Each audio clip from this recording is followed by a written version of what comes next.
안녕하세요. 심리학자 이성경입니다.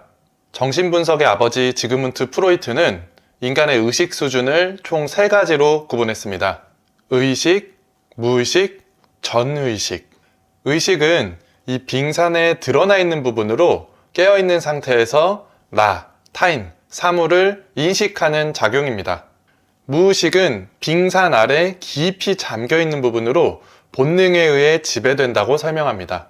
전의식은 의식의 전 단계, 즉 수면에 닿아 있는 부분으로 설명하고 있습니다. 물살에 따라서 드러났다가 잠겼다가 하는 부분으로 평소에는 무의식 상태에 있지만 충분한 자극을 받으면 의식 수준으로 올라오는 단계입니다.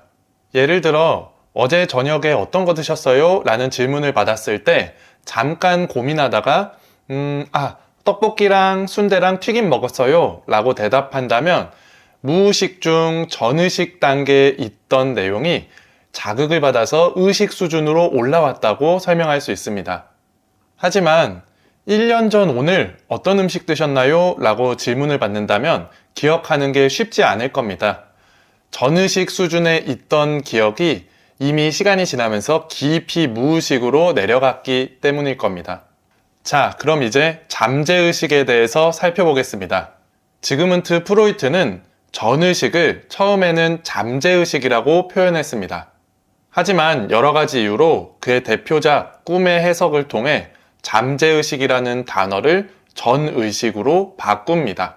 그래서 정신분석을 공부하는 사람들한테는 잠재의식이 전의식이 됩니다.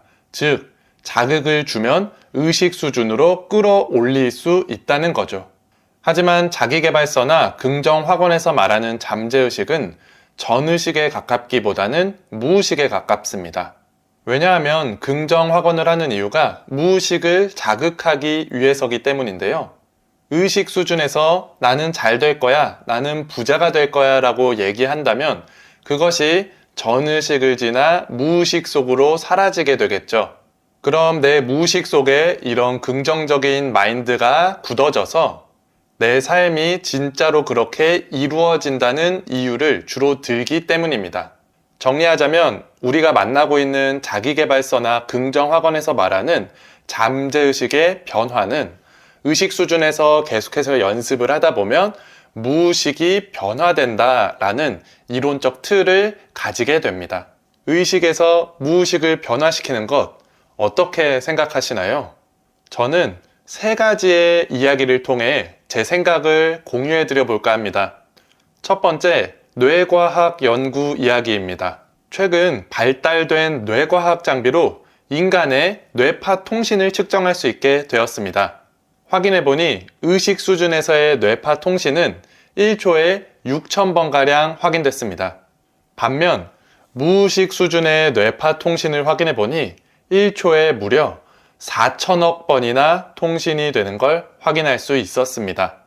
여기서 생각해봐야 할 지점은 의식 수준에서 6,000번의 통신이 과연 무의식 수준의 4천억 번의 통신을 변화시킬 수 있느냐라는 생각입니다. 두 번째, 심리 연구 이야기입니다. 세계적인 자기계발서 작가 말콤 글래드웰은 무의식이 종종 의식보다 강력할 때가 있으니 중요한 결정을 내릴 때 무의식의 힘을 직관적으로 믿으라는 자기계발서 블링크로 대박을 칩니다. 이를 무의식적 생각의 장점, Unconsciousness Thought Advantage, UTA라고 합니다. 이에 네덜란드 심리학자들은 UTA를 철저하게 검증하기 위해 여러 가지 구체적인 실험도 하고 과학적인 통계도 검증해 봅니다. 결과는 근거 없음으로 정리됐습니다. 즉, 무의식적인 생각과 통찰과 직감들이 더 나은 의사결정으로 이어진다라는 기존의 사실들이 근거 없다라는 것을 밝혀낸 셈입니다. 세 번째, 증거에 대한 이야기입니다. 아직까지 현대 과학기술로는 인간의 무의식에 접근하기가 어렵습니다. 일단 인간의 뇌를 연구하는데 기술적으로나 윤리적으로나 한계가 많습니다. 또 뇌를 통해 주고받는 의식이나 무의식 수준의 통신은 확인할 수 있지만 그 통신의 내용들은 확인하기가 어렵습니다. 지금은 그저 관련된 뇌 부위가 어떻게 활성화되는지를 확인하는 정도이죠. 그렇다면 자기계발서나 긍정학원에서는 이 잠재의식을 어떤 식으로 증명하고 있을까요? 살펴보니 대부분은 성공한 사람들의 기적 같은 스토리나 일반인들의 인생 역전 스토리에 기대고 있었습니다. 이런 부분들 때문에 세계적으로 유명한 자기계발, 동기부여, 자기치유 유튜버들 영상에서는 간증 영상도 확인해 볼 수 있었습니다. 자, 이제 내용 정리를 한번 해보도록 하겠습니다. 생물학, 심리학, 뇌과학 등 대부분의 학문에서는 무의식과 잠재의식의 존재를 인정합니다. 하지만 21세기를 살아가는 오늘날 이 주제는 여전히 미지에 쌓여있는 영역이기도 합니다. 그래서 저는 이렇게 제안하고 싶습니다. 아직 증명하기 어려운 잠재의식에 너무 목매달기보다는 증명할 수 있는 의식 수준을 통합하고 성장시키는 데 집중해 보는 게 어떨까요? 오늘 영상은 여기서 마치겠습니다. 감사합니다.